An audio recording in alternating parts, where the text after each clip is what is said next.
అసలేమనుకుంటున్నావయ్యా నువ్వు? ఈ యాప్ అనేది ఎందుకు? వస్తువులు నమ్మడానికే కదా. ఎక్కువ మాట్లాడావంటే కంప్లైంట్ ఇచ్చేస్తాను నీ మీద. సీత, ఫోన్లో ఎవరితో గొడవ పడుతున్నావే? చూడండి అమ్మగారు, OLX యాప్ లోని మన ఇంట్లో ఉన్న ఒక వస్తువుని అమ్మకానికి పెట్టాను. ఆడ ఐటమ్ చూసి ఇష్టం వచ్చినట్టు తిడుతున్నాడు. నిన్ను తిట్టాడా? ఏదో ఒకసారి ఫోన్ ఇవ్వు. హలో, నీకెంత ధైర్యం అయ్యా? నీకు వస్తువు నచ్చితే కొనుక్కో, లేకపోతే మానేయాలి. అంతేగాని ఆడపిల్లల మీద అరవడం ఏంటి నువ్వు?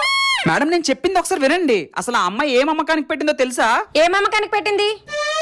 2024 వచ్చిందని 2023 క్యాలెండర్ అమ్మకానికి పెట్టింది. మేడం మేడం ఉన్నారా?